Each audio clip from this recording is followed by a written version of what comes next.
ጤና ይስጥልኝ የተከበራችሁ ተመልካቾቻችን ከአማራ ሚዲያ ኮርፖሬሽን ጎንደር ስቱዲዮ የሰዓቱን ዜናዎች ይዘን ቀርበናል። ከዜናዎቹ ጋር አዲስ አለማየሁ ነኝ። አብራችሁን ቆዩ። ወጣቶች ለሰላም ቅድሚያ በመስጠት የሀገራቸውን እድገት ማስቀጠል እንዳለባቸው የሰላም ሚኒስትሩ መሐመድ ድሪስ አሳሰቡም። የብሔራዊ ተሃድሶ ኮሚሽን በጎንደር ከተማ ጠዳ የስልጠና ማዕከል የሰላምን አማራጭ ለተቀበሉ የቀድሞ ታጣቂዎች የተሃድሶ ስልጠና መስጠት ጀምሯል። ተጨማሪ ዘገባ ይዘናል። የብሔራዊ ተሃድሶ ኮሚሽን በጎንደር ከተማ ጠዳ የስልጠና ማዕከል የሰላም አማራጭ ለተቀበሉ የቀድሞ ታጣቂዎች የተሃድሶ ስልጠና እየሰጠ ነው። በስልጠና ማስጀመሪያው ላይ ተገኝተው መልእክት ያስተላለፉት የሰላም ሚኒስትር መሐመድ ድሪስ መንግስት ለዘላቂ ሰላምና ልማት ትኩረት አድርጎ እየሰራ መሆኑን ተናግረዋል። ልማቱ ውጤታማ የሚሆነው ዘላቂ ሰላም ሲሰፍን በመሆኑ ወጣቶች ለሰላም ቅድሚያ እንዲሰጡ ጠይቀዋል። ልጅ ተወልዶ ለእናቱ የደስታ ምንጭ ካልሆነ፣ ልጅ ተወልዶ ለአባቱ ተስፋ ካልሆነ ልጅ መወለዱ ምንድነው ትርጉም? ጀግኖች ማለት የሰላምን አማራጭ የሚከተሉ ናቸው። ምክንያቱም ተስፋችሁን አስቀጥላችኋልና። ከናንተ ውስጥ ሀብታም ይወጣል። ከናንተ ውስጥ ብርቱና ምሳሌ የሚሆን ገበሬ ይወጣል። ከናንተ ውስጥ ቀጥሮ የሚያሰራ ጀግና ኢንቨስተር ይወጣል። ምክንያቱም መንገዳቸውን አስተካክላችኋልና። በአማራ ክልል ከ30 ሺህ በላይ ቀድሞ ታጣቂዎች የሰላም አማራጭ ተቀብለዋል ያሉት ደግሞ በምክትል ርዕሰ መስተዳድር ማዕረግ የአስተዳደር ጉዳዮች ዘርፍ አስተባባሪ ዶክተር አማኑኤል ፈረደ ናቸው። በክልሉ እስካሁንም ከ15 ሺህ በላይ የሚሆኑ ታጣቂዎች ስልጠና መውሰዳቸውን ገልጸዋል። ዘላቂ ሰላም የሚረጋገጠው በኃይልና በጦርነት ብቻ ሳይሆን እርስ በርስ በመደማመጥ ይቅር በመባባል በማስተዋልና ለሰላም በርን ክፍት በማድረግ ጭምር በመሆኑ ጽኑ እምነታችን ነው። በዚህም ባለፉት 4 ዙሮች በክልላችን በተደጋጋሚ የሰላም ጥሪ በማድረግ ከ15 ሺህ በላይ ጫካ ወጥተው የነበሩ ወንድምና እህቶች በዲዲአር ስልጠና እንዲያልፉ በአጠቃላይ ደግሞ ወደ 30 ሺህ የሚደርሱ የቀድሞ ታጣቂዎች በይቅርታና በምህረት ወደ ህዝባቸው እንዲቀላቀሉ ለማድረግ ተሞክሯል። ችግሮችን በነፍጥ ሳይሆን በንግግርና ውይይት መፍታት ባህል ማድረግ እንደሚገባም ዶክተር አማኑኤል አንስተዋል። ተደራጅተው ወደ ስራ መግባት ለሚፈልጉ የተሃድሶ ሰልጣኞች በክህሎታቸው ስራ እንዲጀምሩ ተደርጓል ያሉት አስተባባሪው ቀሪዎችን ወደ ስራ ለማስገባት እየተሰራ ነው ብለዋል። በዚህ ስልጠና ያለፉ ወንድሞች እህቶች ባለፉት 4 ዙሮች ማለት ነው በተለያየ መንገድ ከስልጠና ከወጡ በኋላ ግማሾቹን ወደ መደበኛ ወደ ህዝባቸው እንዲቀላቀሉ በማድረግ በየአካባቢው የሚያጋጥማቸውን ችግር ከህብረተሰባችን ጋር በመሆን በመፍታት፣ ሁለተኛ ከአካባቢው መስተዳድሮች ጋር በጋራ በመሆን የስራ እድል በመፍጠር የስራ ስልጠናና የስራ ቦታዎች እንዲመቻቹ በማድረግ፣ በአንጻሩ ደግሞ አሁንም ገና የቤት ስራ ይኖረናል።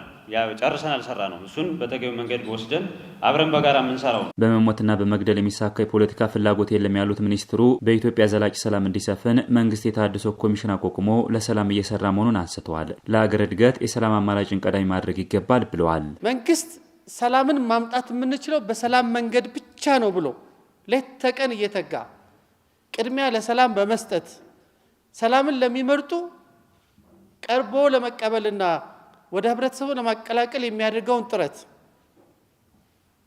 ይህ እንዲሳካ ተቋም አቋቁሞ ብሔራዊ የተሃድሶ ኮሚሽን በሀገራችን በሁሉ ተአምር የሚሆን ለታሪክ የሚጠቀስ ስራ እየሰራ ያለ ተቋም ያለን በመሆኑ እናንተ ያያችሁትን የተስፋ ብርሃን ማየት እንድችሉ ግን ሚናችሁን መጫወት የሰላም አምባሳደር የመሆን ግዴታ እንዳለባችሁ ልዘነጉት አይገባም። ዘላቂ ሰላምን ለማረጋገጥ ሁሉም የበኩሉን ድርሻ በመወጣት የሀገር እድገትን ማስቀጠል እንደሚገባ ሚኒስትሩ አሳስበዋል። የፍትህ ተቋማትን አገልግሎት አሰጣጥ ለማሻሻልና ተደራሽ ለማድረግ እየሰራ መሆኑን የማዕከላዊ ጎንደር ዞን ከፍተኛ ፍርድ ቤት አስታወቀም። የፌዴራልና የክልል ከፍተኛ አመራሮች በጎንደር ከተማ እየተገነባ የሚገኘውን የማዕከላዊ ጎንደር ዞን የፍትህ ተቋማት ተመልክተዋል። ማደር አድማሴ እንደሚከተለው ታቀርበዋለች። የፌዴራልና የክልል አመራሮች በማዕከላዊ ጎንደር ዞን ጠቅላይ ፍርድ ቤት ተገኝተው በጎንደር ከተማ እየተገነባ ያለውን የፍትህ ተቋም የግንባታ ሂደትና የተቋሙን የአገልግሎት አሰጣጥ ጎብኝተዋል። የአማራ ክልል ጠቅላይ ፍርድ ቤት ፕሬዝዳንት አቶ አለማንታ አግደው በጉብኝቱ የተመለከቱትን እንዲህ አብራርተዋል። እንደ ሀገር የዳኝነቱንም የፍትህ ዘርፉንም ለማሻሻል ብዙ እቅዶች ወጥተው እየተሰራ ይገኛል።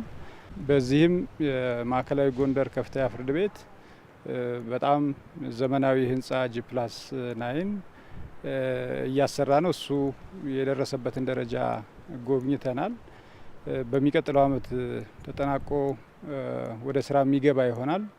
እስከዛው ድረስ ግን አሁን እየተገለገሉበት ያለውን ህንጻም ለተገልጋይ ምቹ አድርገው ዲጂታይዝም ተደርጎ ዳኞች፣ የፍርድ ቤቱ ሰራተኞች ላይ በተሰራው ስራ ከፍተኛ የሆነ የስራ መነሳሳትና የአገልጋይነት ስሜቶች እንዳሉም ለማየት ችለናል። ከፍተኛ ፍርድ ቤቱ የፍትህ ሂደቱን ለማሳለጥና ማህበረሰቡ ሳይንገላቱ ባሉበት ሆነው አገልግሎት እንዲያገኙ እየሰራ እንደሚገኝ በምልከታችን ቃኝተናል ያሉት ደግሞ የፌዴራል ጠቅላይ ፍርድ ቤት ፕሬዝዳንት አቶ ቴዎድሮስ ምህረት ናቸው።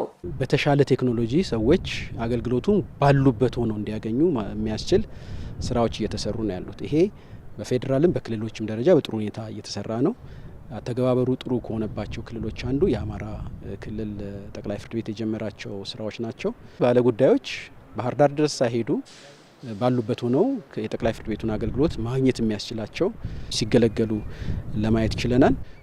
በዞኑ ባለው ከፍተኛ ፍርድ ቤት የፌዴራል ፍርድ ቤት ባለጉዳዮች የሚገለገሉበትንም የቪዲዮ ኮንፈረንስ አገልግሎት ማየት ችለናል። በዚሁ አጋጣሚ ከዛ ጋር በተያያዙ ያሉትን ችግሮች መለየት ችለናል። በአጭር ጊዜ ውስጥ መፍታት እንዳለብን ተስማምተናል። ጉብኝቱ እንደ ዞን እየተሰራ ያለውን የፍትህ አሰጣጥ ሂደቱን ለመቃኘትና እየተገነባ የሚገኘውን ህንጻ የደረሰበትን ለመመልከት ያለመ መሆኑን የማዕከላዊ ጎንደር ዞን ከፍተኛ ፍርድ ቤት ፕሬዝዳንት አቶ ቸርነት ተገኘ አንስተዋል። የፍትህ ስርዓቱን ለማሻሻልና አገልግሎቱን ፈጣን፣ ምቹና ተደራሽ ለማድረግ የሚያስችል የቴክኖሎጂ መሰረተ ልማት የመዘርጋት ተግባር መከናወኑንም አሳውቀዋል። ፍርድ ቤቶች እንግዲህ እንደሚታወቀው በጣም ዘመናዊ በሆነ መንገድ ከማኑዋል ወደ ዲጂታላይዜሽን ስራዎችና ተግባር ስለገቡ በክልል ደረጃ ተጠናቆ በዞን ደረጃ ደግሞ ወደ ታች እየወረደ ያለበት ሁኔታ ስላለ በዞንና በአካባቢው ደረጃ አጠቃላይ የዲጂታላይዜሽን አገልግሎትና ስራዎችን በተመለከተ በጣም በርካታ ዘመናዊ የሆነ ዲጂታል የሆነ የዳኝነት አገልግሎት ጀምረን እየሰራን ያለ ነው።